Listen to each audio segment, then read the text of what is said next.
정보가 있는 시사 토크쇼 장윤선의 팟짱. 안녕하세요. 팔순놈을 위한 정치경제 이야기를 쓴 황인철입니다. 정치와 경제가 사회과학 같지만 사실은 인문학이지요. 왜냐하면 정치와 경제는 세상을 살아가는 이야기니까요. 그래서 경제이론이나 정치이론의 근거에서 쓴 것이 아니라 세상을 살아가는 이치의 근거에서 썼습니다. 그래서 가슴에 와닿고 설득력이 있습니다. 팔순놈을 위한 정치경제 이야기.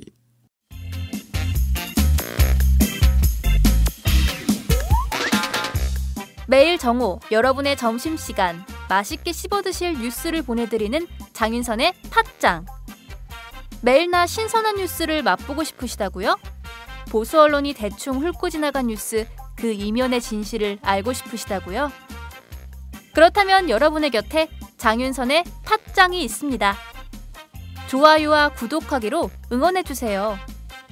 포털사이트 검색창에서 장윤선의 팟짱을 치거나 모바일 앱스토어에서 팟빵 클릭 후 장윤선의 팟짱을 들러주세요. 요거 재밌네 할 때는 과감하게 좋아요를 눌러주세요. 여러분의 꼼꼼한 사랑이 팟짱을 키웁니다. 장윤선의 팟짱 애청자 여러분, 좋아요와 구독하기 꼭 부탁드립니다. 안녕하세요. 장윤선입니다. 오늘은 갑오년의 마지막 날입니다. 곧 을미년 새해가 밝아오겠지요. 우선 애청자 여러분께 뜨거운 감사의 인사를 전합니다. 저희가 오마이뉴스에서 기자들끼리 기자 단둘이 팟짱을 시작한 게 지난 9월이었습니다. 매일 낮 여러분께 맛있는 뉴스를 선사하겠다고 약속을 했었는데요. 그 약속 얼마나 제대로 실천했는지 그 평가는 여러분들의 몫인 것 같습니다. 그렇지만 저희들 매일 필요할 때는 주 7회 분량을 김윤상 기자와 정말 단둘이 만들어 왔는데요. 매번 실수도 많았고 또 탈도 많고 또 매 순간 많은 어려움도 겪었습니다. 그렇지만 그 고비마다 애청자들께서 잘 보살펴 주시고 또 그랬기 때문에 오늘 지금 이 순간까지 별탈 없이 이 방송 이어갈 수 있는 것 같습니다. 정말 감사합니다. 새해에도 저희들 더 알차고 정보가 많은 방송을 마련하겠습니다. 을미년 새해에도 저희 팟짱 잘못할 때는 큰 질책을 주시고 또 어려울 때는 많은 도움 주십시오.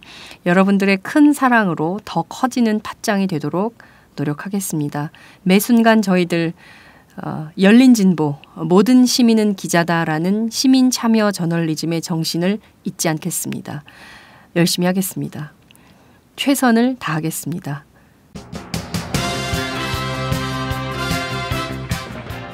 갑오년 마지막 날 팟짱은 모두 4꼭지를 준비했습니다. 새 및 여전히 계파 갈등으로 싸우고 있는 새누리당의 친박 비박 갈등을 조명합니다. 김무성 당대표 체제를 서청원 의원 등 친박계가 흔들고 있는 상황인데요. 오마이뉴스 정치부에서 새누리당을 취재하고 있는 이경태 기자를 연결해서 자세한 소식을 들어보겠습니다. 검찰이 정윤회 문건 사태의 주범으로 지목한 사람이 있습니다. 바로 조응천 전 청와대 공직기강 비서관인데요. 그렇지만 조 전 비서관의 사전 구속 영장은 기각이 됐습니다. 이 사건 속전속결로 수사를 끝내려고 했던 검찰에 적지 않은 타격을 줄 걸로 보이는데요. 조 전 비서관의 영장 기각 그리고 정윤회 씨의 국정개입 의혹 문건 파문, 오마이뉴스 정치부 최지용 기자를 연결해서 짚어보도록 하겠습니다. 어제 저 개인적으로는 굉장히 기쁜 소식이 있었습니다. 무려 50일째 전광판 위에서 고공시위를 벌이고 있는 C&M 해고 노동자들이 다시 회사로 돌아갈 수 있게 됐다는 소식 때문이었는데요. 노사 합의를 이끈 새정치민주연합 우원식 을지로위원장을 만나서 이번 합의의 배경 그리고 또 아직도 싸우고 있는 간접고용 노동자들의 실태에 대해서 들어보도록 하겠습니다. 뿐만 아니라 50일 만에 땅으로 내려오게 된 C&M 지부의 임정균 씨를 4번째 전화로 연결해서 현재 상황을 들어보도록 하겠습니다. 새정치민주연합이 내년 28 전당대회를 앞두고 있습니다. 어제 후보 등록 마감을 마쳤는데요. 당대표 5명, 최고위원 9명이 출사표를 던졌습니다. 무엇보다 지난 2012년 야권의 대선 후보였던 문재인 의원이 당대표 출사표를 던져서 큰 주목을 받고 있는 상황인데요. 오늘은 성한용 한결의 정치 선임 기자를 통해서 새정치민주연합 전당대회를 분석해 보도록 하겠습니다. 팟짱 시작합니다.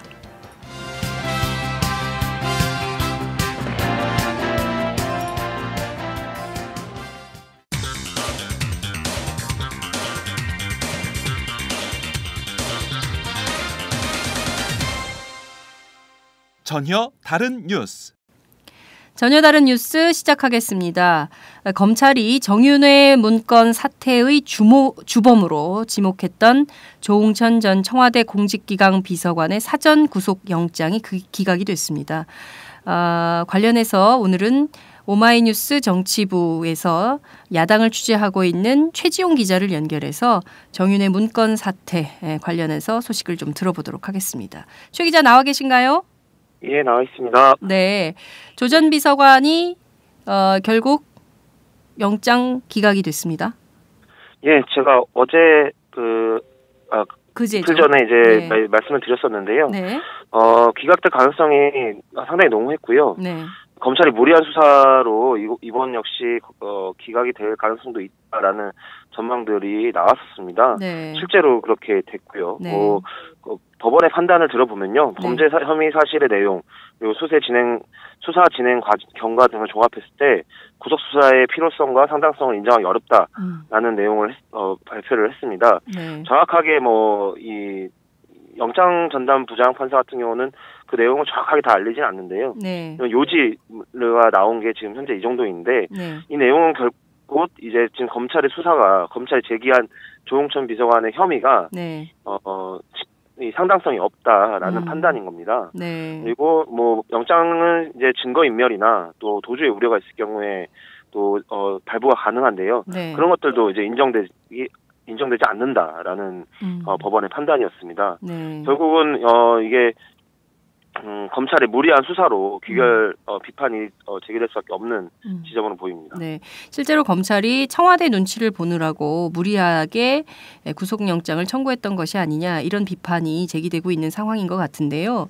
무엇보다 조 전 비서관이 그 박근혜 대통령과 이른바 청와대 문고리 권력 3인방 그리고 또 정윤회 씨 등등이 찌라시에나 나오는 얘기다라고 이 문건의 내용을 굉장히 폄훼하지 않았습니까? 그럼에도 불구하고 그러고 나서 바로 그 이튿날 조 전 비서관이 조선일보 인터뷰를 통해서 이 문건의 신빙성은 60% 이상이다 이런 주장을 했습니다. 그리고 그 입장을 지금까지 바꾸고 있지 않아요, 그죠? 예, 네, 전혀 바꾸지 않았습니다. 네, 그런 태도가 이제 청와대에서는 그런 태도에 대해서 이제 못마땅하게 생각했을 수도 있는데 검찰이 그렇게 해서 그 구속영장을 청구했지만 법원은 상당성이 부족하다 이렇게 판단을 했다 이렇게 볼 수 있겠네요. 네, 지금 과정을 보면요. 네. 지금 검찰이 신청한 영장이 법원에 의해서 기각된 게 이번이 처음이 아니죠. 네. 앞서서 이제 최경희와 한경희에 대한 그렇습니다. 검찰의 구속영장 청구도 기각이 됐습니다. 네. 그 당시에도 상당히 무리한 수사, 결국은 최경희가 자살까지 하게 되는 네. 과정으로 귀결이 됐는데요. 네. 이번 이번 역시도 그런 일이 있었음에도 불구하고 또다시 검찰이 상당히 무리하게 영장을 밀어붙인 것으로 볼 수밖에 없고요. 네. 말씀하신 대로 조홍천 비서관은 이 입장을 번복을 하고 있지 않습니다.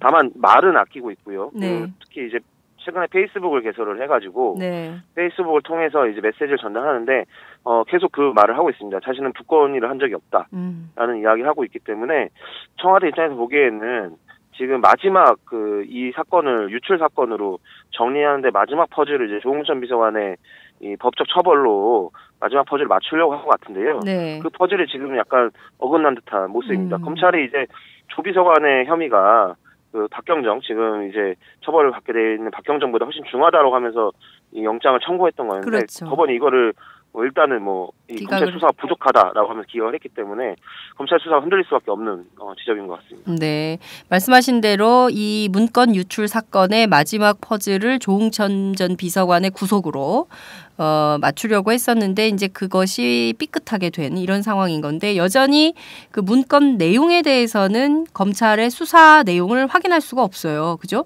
그리고 그 문체부 국과장 인사 문제라든가 이런 등등에 대해서는 전혀 그 수사 속도가 어떻게 되는지 전혀 브리핑도 안 되고 뭐 지금 이런 상황인 것 같은데요. 그러면 뭐 내용은 그렇고 유출과 관련해서는 박관천 경정만 구속되고 나머지는 다 지금 불구속 상태에서 이 사건 뭐 재판에 넘겨진 이런 상황인 거네요. 네, 뭐 검찰은 뭐 어떻게든 기소는 할 것 같습니다. 근데 이제 뭐 구속된 상태에서 기소를 하기에는 어려울 것 같고요. 말 그대로 이제 불구속 기소가 될 경우에는 뭐 이들이 이제 밖에서 이제 재판을 받지 않습니까? 아무래도 이 이런 재판의 대응이나 이런 것들이 훨씬 용이할 수 있고요. 지금 뭐 계속 이야기되고 있지만 사실 이 박관천 경정과 이제 조응천 비서관을 뿐만 아니라 지금 이제 체포됐다가 이제 구속영장이 기각된 지금 한 암흑의 경위 지금 이제 뭐 정신 차단을 일으키고 있다 뭐 이런 이야기를 하고 있는. 그다음에 지금 취재가 안 되고 있어요. 한모 경위에 대해서. 그렇습니다. 그렇죠? 한 암흑의 경위 여기가 이제 최고의 지금 남아 있는 최대 이 사건의 고리라고 할 수 있겠습니다. 네, 그러니까 지금 한모 경위에 대해서는 취재도 안 되고 지금 그분의 종적이 묘연한 상황입니다. 그리고 이제 그 다음에 JTBC 이후에 그 다음에 보도도 지금 안 나오고 있고 뭐 이런 상황이기 때문에 한모 경위가 입을 열면 어떤 방식으로 어떤 얘기를 할지 이것도 굉장히 중요한 뉴스가 되지 않을까 싶은 생각이 좀 드는데요. 자, 그나저나 정윤회 문건 작성된 직후인 올해 1월 말. 그러니까 오늘이 12월 31일인데요. 올 1월 말에 조전 비서관 그리고 그 박지만 이주희 회장 이분 두 분이 서울 강남 한 중식당 이게 십상시 모임으로 알려진 곳 같은데 여기에서 회동한 사실이 알려졌어요. 예, 뭐 이게 조 비서관의 그 진술 과정에서 그러니까 그 진술 과정이 아니라 이제 검찰이 이제 혐의를 이제 입증하기 위해서 혐의 사실을 이야기하는 과정에서 이 세 사람이 회동했다는 사실을 확인했다고 이제 검찰이 밝혔는데요. 이 과정에서 이제 조 비서관이 이 정윤회 씨 관련 뭐 등 여러 가지 이런 청와대 내부 이 정보를 이제 전달한 거 아니냐라는 게 이제 검찰 쪽 주장인데요. 이건 역시 뭐 신빙성이 없다라고 이제 법원이 판단한 것을 볼 수 있습니다. 그러니까 전반적으로 그러니까 뭐 법원의 영장 청구 기각에 전반적인 사유가 다 나와 있지 않지만 어쨌든 검찰이 중요하게 제기한 이런 혐의들이 아직 입증하기 어렵다라고 판단한 걸로 볼 수 있겠습니다. 네, 그 검찰에서는 지속적으로 조 전 비서관과 박경정 그리고 박지만 이주희 회장과 또 그 박 회장의 측근으로 알려진 전모 씨 이렇게 네 사람이 그 모의해서 문서를 외부로 빼돌렸고 그 빼돌린 데는 어떤 정치적 의도가 있었다라고 해석을 하고 있지만 법원에서는 검찰의 그런 판단에 대해서 그렇지 않다 이렇게 보고 있다는 건가요? 예, 법원에서 뭐 이제 사실 영장실질심사 같은 경우는 뭐 사실 법리적인 판단을 하는 라기보다는 검찰이 제기한 이 사람의 혐의가 어느 정도 신빙성이 있고 이 타당성이 있느냐를 판단을 하고 그에 따라서 이제 증거인멸이나 뭐 도저히 우려가 있는지를 판단을 하는 거기 때문에 법리적으로 뭐 이제 완전히 뭐 이제 혐의가 없다 뭐 이렇게 볼 수는 없습니다. 근데 하지만 지금까지 검찰이 제기한 혐의는 법원에서 판단하기에 부족하다. 구속하기에는 부족하다라는 걸로 볼 수 있겠습니다. 네, 그러니까 구속 수사의 불가피성이 용인되지 않는 뭐 이런 상황이다 이렇게 볼 수 있을 것 같은데요. 그나저나 검찰로서는 향후 재판 과정에서 이게 다 혐의 입증을 해야 되는데 상당한 이게 증거 재판주의에서 보자면 상당한 혐의의 입증 책임이 검찰에게 있을 텐데 이거 굉장히 큰 부담을 갖게 됐습니다. 결국은 이 청와대에서 제기한 청와대가 이제 문건 유출 사건이라고 규정을 하면서 이제 사실상 수사 가이드라인을 치지 않았습니까? 거기에 맞춰서 이 수사를 진행했고 그 결과도 그렇게 내려다 보니까 결국 이 무리한 수사들이 왔고 실제로 제가 뭐 보기에는 지금까지 나와 있는 여러 가지 정황들이나 증거들을 봤을 때 실제 재판을 가더라도 이 사람들의 혐의를 뭐 박관천 경정은 이제 문건을 가지고 나온 거는 이제 정확하게 좀 확인이 된 부분이고 자신도 이제 인정하는 부분이니까요. 그 부분에 대해서는 어느 정도 처벌이 가능할지 모르지만 특히 조홍천 비서관 등의 이제 혐의들은 지금으로서는 재판을 가더라도 입증하기가 상당히 어려워 보입니다. 네. 결국은 이게 뭐 시간이 오래 걸리면서 또 사람들 기억에서 잊혀지는 과정을 거칠 텐데요. 네. 나중에 가서는 또 이것이 이제 유야무야 그냥 무혐의 처리되거나 네. 또는 이제 재판에서 인정되지 않는 상황으로 갈 가능성이 지금 네. 높아 보입니다. 결과적으로 청와대가 이 사건을 문건 유출, 청와대 문건 유출 사건으로 규정을 하고 그 규정된 범위 안에서만 수사를 해야 되는 검찰의 어려움도 있었을 것이고요. 그 내용을 가지고 그 재판을 또 해야 되는 재판부의 네. 부담도 있을 것이고 지금 이 사건 참 여러모로 스텝이 많이 꼬였다 이렇게 볼 수도 있을 것 같고 진실은 온데간데 없어지고 그 짜맞추기 수사만 하다 보니까 결과적으로 어떤 차원에서는 만들어진 결론을 내야 되는 이런 상황이 아닌가. 그 상황 속에서 당사자인 조 전 비서관은 굉장히 억울함을 호소하고 분노를 터뜨리고 뭐 이런 상황이 아닌가 싶습니다. 연말 어찌됐든 지난 가을부터 터진 이 사건 여전히 굉장히 미스테리한 지점들이 굉장히 많이 있는데요. 그 점을 안고 새해로 이 이슈를 넘겨야 되지 않을까라는 생각이 좀 듭니다. 네. 최지용 기자 올 한 해 정말 고생 많으셨습니다. 네, 내년 한 해도 더 많은 취재를 통해서 특종도 많이 해주시고요. 팟짱의 애청자들을 위해서 많은 설명해 주시기 바랍니다. 올 한 해 너무 고생 많으셨습니다. 감사합니다. 예, 감사합니다. 네, 지금까지 오마이뉴스 최지용 기자와 함께했습니다.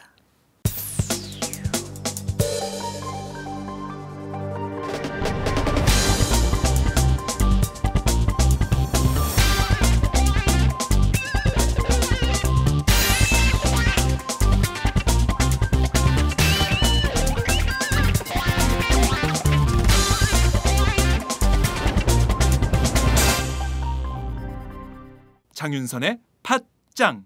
전혀 다른 뉴스 시작하겠습니다.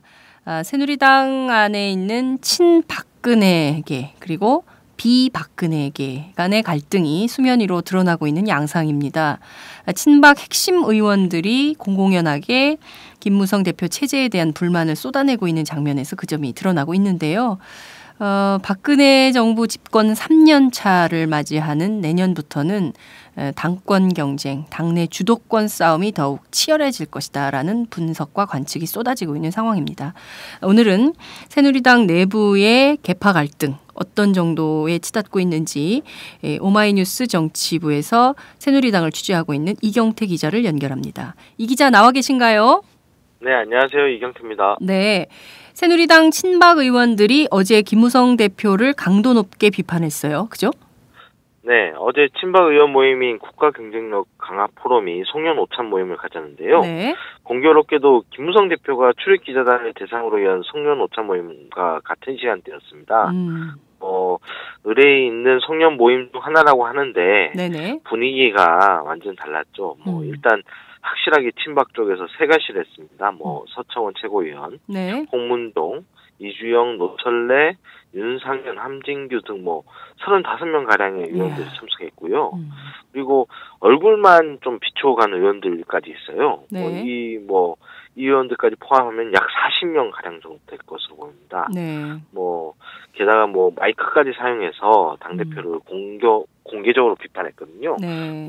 선명하지 못한 당청 관계니 당직 인사권의 사유화, 당대표가 전행하고 있다. 이런 말들이 공권력이 나왔습니다. 네. 그 당직 인사권의 사유화, 그러니까 권력의 사유화를 했다라는 정도로 김무성 대표를 향한 비판이 굉장히 거칠었던 것 같은데 말만 들어봐도 굉장히 공격적이다. 라는 평가를 해볼 수 있을 것 같습니다. 그런데 그럼 김무성 당 대표가 그 정도로 당을 전부 장악을 하고 이른바 친박을 디스하는 이런 상황이라고 볼 수 있습니까? 전횡이라고 볼 만한 근거들이 있는 겁니까?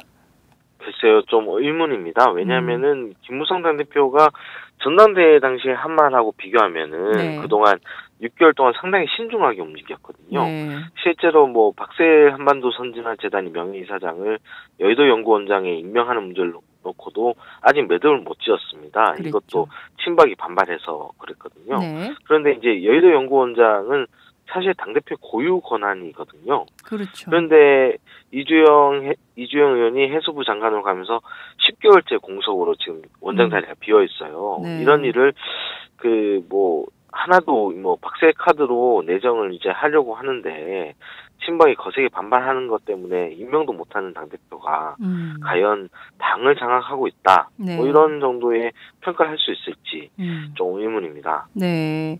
실제로 그 김 대표 입장에서 보자면 이분이 송구 전문 대표잖아요. 뭐 박근혜 대통령하고 맞섰다가 문제가 되면 송구합니다. 이렇게 말을 바꾸고 해서 그런 평가를 받고 있는데 지난 22일 비공개 최고위에서도 뭐 서청원 최고위원 친박 원박이라고 할 수 있죠. 그 과거 친박연대 대표도 했던 분인데 이 서청원 최고위원이 뭐 회의 도중에 자리도 박차고 나가고 뭐 이런 식으로 했다는 거 아니에요. 그런데 이분이 과연 당권을 갖고 있는 실권자라면 뭐 회의 도중에 뛰쳐나가고 뭐 이런 이들은 상상도 할 수 없는 거 아닙니까? 새누리당의 질서 안에서 보자면. 그렇죠. 뭐 서청원 최고위원이 최근에 최고위를 꾸준히 참석하고 있어요. 전당대회 이후에 네네. 한동안 당무에 손을 놓고 그랬었죠. 지켜보다가 본격적으로 목소리를 내고 있는데 이 문제가 박세일 이사장 문제가 서청원 최고가 아주 공세적으로 나왔던 자리거든요. 뭐 일설에는 서류를 집어 던졌다 뭐 이런 얘기가 있었는데 서류를 집어 던졌다고요? 예, 그 관련된 인사 서류를 집어 던졌다라는 얘기가 있었는데 그건 아니고 네. 그 뭐 참석한 당직자 이야기를 들으면 서류를 들고 탁자를 내리치며 불쾌감을 아주 강하게 피력했고 네. 김무성 대표도 좀 지지 않고 얘기를 했나 봐요. 뭐 박세일 이사장이 굳이 뭐 청와대랑 뭐 문제가 있다고 보냐, 괜찮다 뭐 이렇게 했는데 결국 이게 자기의 의지가 관철이 안 되니까 네. 서청원 최고가 결론을 듣지 않고 나가버린 거죠. 그래서 이제 뭐 김무성 대표가 박세일 카드는 일단 밀어놓고 네. 그 안경률 국책자문위 부위원장, 네. 권오을 인재 영입위원장 요 부분만 뭐 의결할 수 있었던 겁니다. 네. 사실 권한이 센 당대표는 아닌 걸로 이렇게 보이네요. 그 장면을 놓고 본다면. 자, 네. 그런데 박세일 박세일 이사장도 친박 아닙니까? 이분은 왜 반대하는 거죠? 박세일 이사장은 사실 뭐 여러모로 좀 박근혜 대통령하고 좀 악연이 있습니다. 네. 예, 일단 박 이사장은 사실 그 한나라당 시절에 네. 탄핵 역풍을 맞았지 않습니까? 그렇죠. 그때 당을 이끌던 박 대통령이 박 이사장을 데려다가 비례 공천을 줘요. 그랬죠. 그 비례 국회의원이 되는데 오히려 박 이사장이 그 세종시 문제 때문에 박 대통령하고 갈등을 빚다가 탈당을 해버립니다. 그렇습니다. 그리고 2012년 총선 때는 국민생각이라는 신당을 창당하고 게다가 박 대통령하고 대립각을 세우던 전용욱 전 의원을 영입을 해요. 그랬죠. 그리고 당시 공천 탈락하는 김무성 대표한테도 영입 작전을 펼쳤고요. 결과적으로 보자면은 박세일 이사장은 박 대통령의 그 배신자라고 할 수 있어요. 다만 이제 박 이사장도 지난 대선 당시에는 박 대통령을 지지 선언했고요. 네. 게다가 현재 지금 청와대 정치제도 개혁위원으로 위촉되어 있습니다. 네. 이 정도 상황을 보면 과거의 악연을 어느 정도는 풀었다고 볼 수 있습니다. 네. 예, 다만 이제 박 이사장에 대한 개인적 호불호를 떠나서 여의도 연구원장이라는 게 굉장히 중요한 자리거든요. 네. 왜냐하면 여의도 연구원이 뭐 새누리당의 싱크탱크로 네. 이제 평시에는 정책 연구 등을 좀 하다가 네. 전신 선거철이 되면은 엄청난 힘을 발휘합니다. 특히 네. 그 공천 때마다 그 국회의원 후보자들에 대한 어떤 여론조사를 여의도 연구원에서 돌리거든요. 네. 당자치 조사를 하죠. 이때 비박인 그 박세일 원장이 가 있으면 네네. 그 친박 의원들에게 불리한 여론조사 설계를 할 수 있다. 그것 때문에 이런 친박들이 여의도 연구원장 자리를 쉽게 이제 박세일 이사장에게 주지 않으려 한다. 네. 이런 분석이 나오고 있죠. 자, 그런데 박세일 원장하고는 뭐 그런 인연들이 있었다, 악연들이 있었다 이렇게 볼 수 있는데 그렇다고 할지라도 박 대통령과의 악연 때문에 여의도 연구원장을 못 간다. 그 능력과 관계없이 이건 좀 굉장히 전근대적인 사고방식이 아닌가 이런 생각이 좀 들기도 하는데 능력을 가지고 판단을 해야지 능력과 관계없이 그 호불호에 따라서 직함을 결정한다. 이게 참 새누리당이 그 전근대적 사고에 여전히 빠져있다. 이런 평가를 해볼 수 있을 것 같은데요. 어쨌든 이 새해를 앞두고 친박들이 이렇게 분주하게 움직이고 새를 결집하고 새를 과시하고 이렇게 하는 것은 원인이 어디에 있다고 보십니까? 아무래도 이제 내년이 집권 3년차, 즉 중반기로 접어들거든요. 그렇습니다. 총선도 1년여 앞으로 다가오고요. 이게 여권 내 권력 지형의 변화를 예고할 수밖에 없습니다. 이미 뭐 어제 유기준 의원이 선명하지 못한 당청 관계라고 얘기했는데 이게 사실 뭐 선명하지 못하다는 뜻이 불협화음이 예고돼 있다. 뭐 이렇게 볼 수 있죠. 뭐 예를 들어서 군인 사학연금 개편 방침으로 좀 잡음이 일었었는데 네. 김무성 대표가 무능한 정부라고 질타했어요. 네. 그리고 뭐 청와대에서 정무수석실이 최근 그 내년 신년에 네. 그 정당 관계자들을 초청하는데 이군현 사무총장을 빼고 김재웅 원내수석 부대표를 초청을 했어요. 네. 네, 이제 친박을 데려고 오고 비박은 빼버린 거죠. 이게 뭐 정무수석실은 실수라고 밝혔는데 네. 김무성 대표가 천지분간을 못하는 것들이라고 굉장히 뭐라고 하는 그런 일이 있습니다. 그러니까 뭐 이게 6개월 동안 지속됐던 청와대와 김무성 지도부의 어떤 허니문은 끝나가고 있는 시점인 겁니다. 네. 결국 이제 내년 초에 이제 또 차기 원내대표 경선이 있는데 네네. 이게 이명박 정부 때를 보면은 총선을 1년 앞두고 당시 비주류였던 항우여 원내대표가 당선이 됐거든요. 네네. 이게 어떻게 보면 이제 청와대 오더가 당에 먹히지 않는다는 반증이었어요. 네. 이게 만약에 내년 원내대표 경선에서 네. 청와대의 지지를 얻는 후보가 네. 당선되지 못하는 경우에는 당연히 당청 관계가 삐거덕거릴 수밖에 없습니다. 지금 뭐 유승민 의원, 이주영 의원이 양강 체제로 예상되는데 네.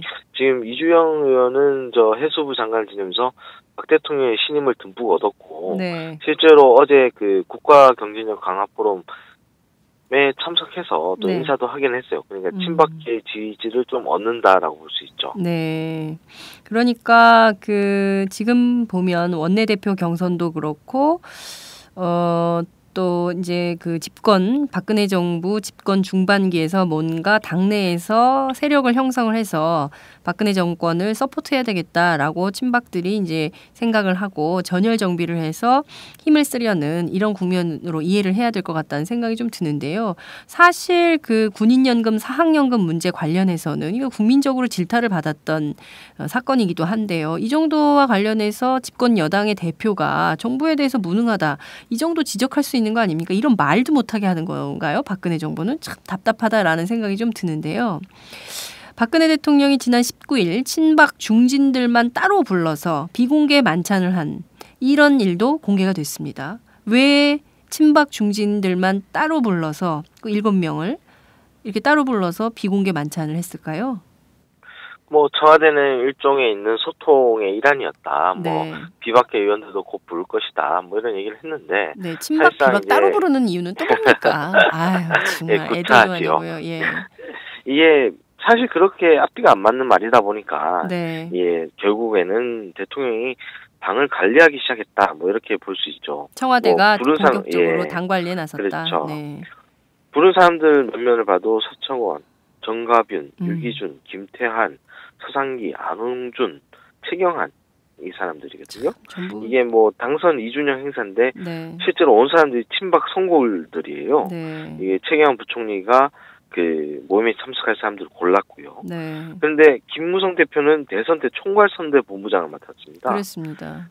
그런데도 불구하고 당선 2주년 행사에 김무성 대표가 빠졌다. 당 대표를 빼네요. 그죠? 네.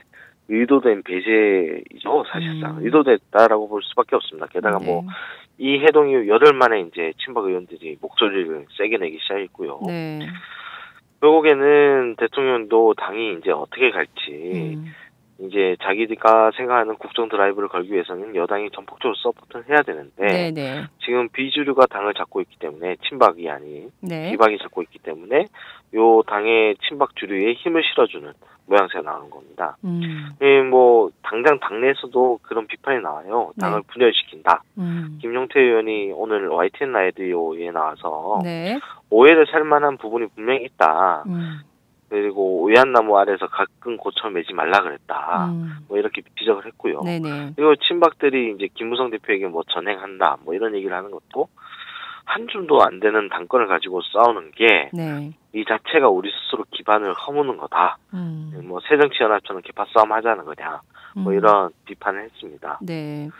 아무래도 뭐 이렇게 친박들이 적극적으로 또 나서는 까닭은 아무래도 20대 총선이 코앞에 다가왔기 때문이라는 분석이 큽니다. 왜냐면은 총선 공천 앞두고 네. 뭐 조광특위 지금 선정 작업도 나와 있고 네. 여러 가지 뭐 공천 개혁 작업도 하고 있기 때문에 지금 바로 기선을 제압해야지 향후 뭐 공천 과정 공천 제도를 바꾸는 과정에 이제 자신들의 입김을 좀 더 넣을 수 있거든요. 네. 이런 것들이 좀 반영돼 있다고 봐야죠. 네, 김무성 대표 체제가 6개월 만에 이렇게 흔들기가 본격화되고 실제로 흔들리고 당권을 제대로 행사를 못하는 상황이라면 앞서 말씀해 주신 그 7인회, 박근혜 대통령과 7인이 만찬을 했다고 하는데 여기 면면을 보면 이분들이 필요에 따라서는 당대표도 바꿀 수도 있겠다 이런 생각도 좀 드네요. 어찌됐든 20대 총선을 앞두고 내년은 이제 불과 뭐 내일 앞으로 다가왔습니다만 이 그 총선을 준비하는 아주 본격적인 시기가 될 텐데 이 시기에 앞서서 그런 정치도 가능하지 않겠나 이런 전망도 관측도 해볼 수 있지 않을까라는 생각이 좀 듭니다. 오늘 말씀 여기까지 듣도록 하겠습니다. 감사합니다. 네, 감사합니다. 이경태 기자, 올 한 해 고생 많으셨고요. 새해 복 많이 받으시고요. 그리고 내년에도 또 팟짱을 위해서 더욱더 적극적으로 취재해서 알려주시기 바랍니다. 네, 팟짱팀도 청취자분도 모두 새해 복 많이 받으십시오. 네, 고맙습니다.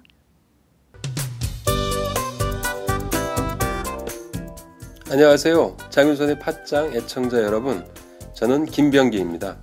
전에는 편집국장이었는데요. 지금은 10만인 클럽 회원이자 본부장 맡고 있습니다. 그런데 10만인 클럽이 뭐지? 이렇게 궁금해하시는 분들 많으실 겁니다. 오마이뉴스에 자발적으로 구독료를 내는 시민들의 모임입니다. 지금 매월 후원해주시는 분이 몇 명이죠? 8,000명이요. 그럼 앞으로 몇 명을 모아야 합니까? 10만 명이요. 참, 갈 길이 멉니다. 그런데 조중동 구독자는 많게는 100만. 이래서 진보 언론 살아남을 수 있을까요? 10만인 클럽 후원으로 만들어지는 팟짱 응원하고 싶으시다고요? 지금 전화주세요. 02-733-5505로 전화하셔서 내 손번호 274를 꾹 누르세요.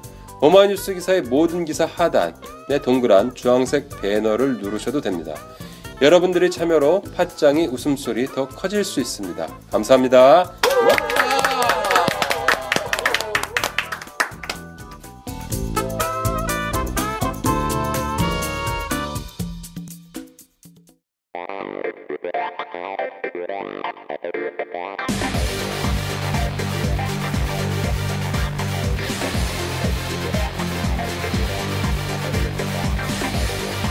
정보가 있는 시사 토크쇼 장윤선의 팟짱.